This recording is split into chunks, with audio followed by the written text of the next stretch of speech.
इस वीडियो में आचार्य जी कहते हैं, लत आदमी को नहीं होती, लत पूरे माहौल को होती है। चलो सुनते हैं। प्रश्नकर्ता, नमस्ते आचार्य जी। सबसे पहले तो बहुत थैंक यू सर। मेरा क्वेश्चन है अपने पापा को लेकर। सर, मैं उनसे बहुत प्यार करती हूँ। मुझे ब्रेन ट्यूमर हुआ जिसकी 2 बार सर्जरी हुई। बहुत डिप्रेशन में थे वो, बहुत बीमार हो गए और उसके बाद उन्होंने मेरा इलाज करवाया। अभी मैं बिल्कुल ठीक हूँ। सर, अब उन्हें प्रॉब्लम है कि वो ड्रिंकिंग के एडिक्टेड हो गए हैं। और सर, एडिक्टेड इतने ज़्यादा हो गए हैं कि उनका लूप चलता है। ड्यूटी वो पूरी करते हैं, हमारे लिए कभी कोई कमी नहीं छोड़ते। हम बच्चों के लिए, मम्मी के लिए हमेशा अवेलेबल हैं। लेकिन लूप है कि ड्रिंक करेंगे 1 दिन, 2 दिन, 3 दिन और फिर तब तक करेंगे जब तक वो बीमार नहीं हो जाते। फिर एडमिट होंगे, फिर हमें अपोलोजाइज करेंगे, फिर 2 दिन ठीक चलेंगे, फिर वही लूप। ड्यूटी मिस नहीं करते, लेकिन सर उसकी वजह से हम पूरी फैमिली फ्रस्ट्रेशन में हैं।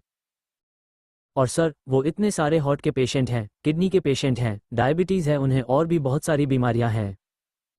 55 की एज है। तो सर, मैं कई बार सोचती हूँ कि उन्हें अकेला छोड़ दूँ क्योंकि मैं बहुत कोशिश कर चुकी हूँ। लेकिन मैं उन्हें इस कंडीशन में अकेला कैसे छोड़ सकती हूँ? और सर, उनके साथ रहती हूँ तो फ्रस्ट्रेशन होती है कि मैं अपना टाइम खराब कर रही हूँ, मुझे और कुछ करना चाहिए। तो सर, मैं क्या करूँ इस चीज़ में? आचार्य प्रशांत, देखिए, आमतौर पर कोई भी एडिक्शन एक पूरे इकोसिस्टम से उठता है।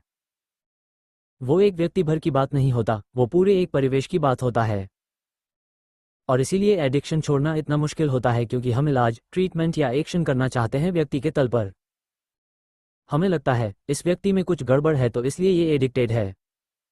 इस व्यक्ति का इलाज करो तो ये ठीक हो जाएगा और वो बड़ा मुश्किल पड़ता है। क्योंकि एडिक्शन मूलतः उस व्यक्ति का है ही नहीं। एडिक्शन उस पूरे इकोसिस्टम का है, उस पूरी व्यवस्था का है जहां वो व्यक्ति सांस ले रहा है, खा रहा है, पी रहा है, जी रहा है, जिनसे बात कर रहा है, जिनसे रिश्ते हैं, वो सब कुछ मिलजुल करके परिणाम दे रहा है एडिक्शन का, लत का। तो अगर इसको आप एक तरह का आउटपुट मानते हो एडिक्शन को, तो इसको बदलने के लिए आपको उनकी पूरी जिंदगी ही बदलनी पड़ेगी।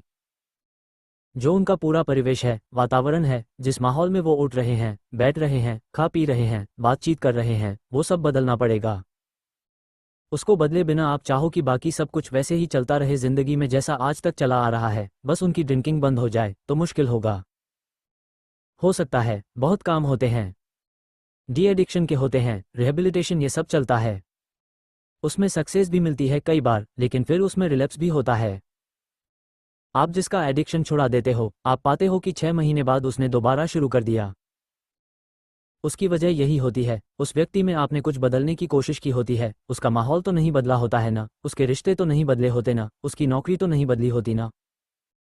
तो जब तक आप व्यक्तित्व को ही नहीं बदलोगे और उसके पूरे माहौल को नहीं बदलोगे, तब तक जो भी लत लगी हुई है, वो लगी रहेगी। बड़ी खुशनसीबी होगी कि अगर सब कुछ पहले जैसा चल रहा है लेकिन व्यक्ति ने जो भी एडिक्शन है, उसको छोड़ दिया। वो बहुत मुश्किल, रेयर होता है। आपको देखना पड़ेगा कि घर में छोटी सी बात है, टीवी यदि चलता है, तो टीवी में लोग क्या देख रहे हैं? घर में जितने भी सदस्य हैं, उनके आपस में रिश्ते कैसे हैं? अगर वो जॉब, आप ड्यूटी वगैरह कुछ कह रही थी, जॉब पर जाते हैं तो? प्रश्नकर्ता, सर, वो गवर्नमेंट जॉब है तो उसे छोड़ तो नहीं सकते। आचार्य प्रशांत, अब फैसला करना पड़ेगा, हो सकता है छोड़ना पड़े।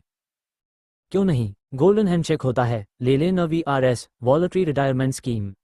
कुछ कह नहीं सकते हम। वो जो फ्री होते हैं, इस ख्याल के साथ फ्री होते हैं कि आज संडे है, कल फिर से उसी जॉब में जाना है, तो उसको आप फ्रीडम नहीं बोल सकते अभी।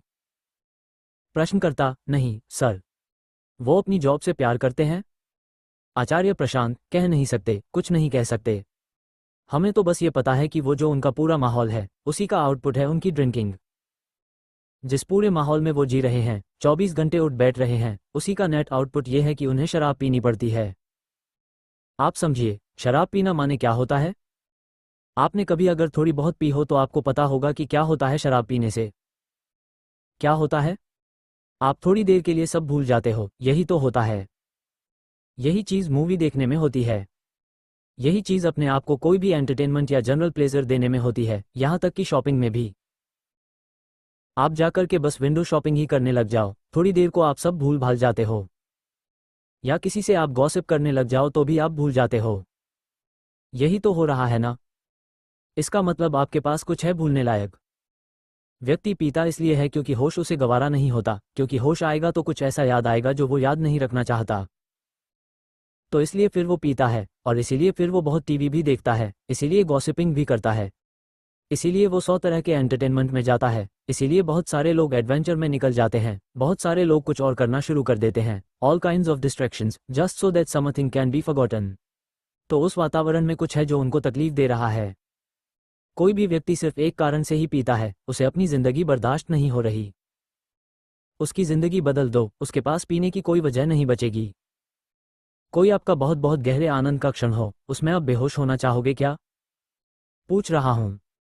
उसमें तो आप नींद को भी भगा देते हो, भगाते हो कि नहीं? जो आपका डीप जॉय का मूवमेंट होता है, उसमें आप सोना चाहते हो, बेहोश होना चाहते हो क्या? नहीं होना चाहते ना? तो इसी तरीके से आप पीना नहीं चाहोगे अगर जिंदगी जॉयफुल हो जाएगी। आप कहोगे पी लूंगा तो अभी जो हो रहा है वो छूट जाएगा। पीता है आदमी, कहते हैं न गम गलत करने के लिए। गम है इतना क्यों, ये पता लगाए पहले। जैसा कि आचार्य जी ने बताया, जिंदगी अगर सहने लायक नहीं होगी तो आदमी कुछ न कुछ भूलने का रास्ता ढूंढेगा। धन्यवाद।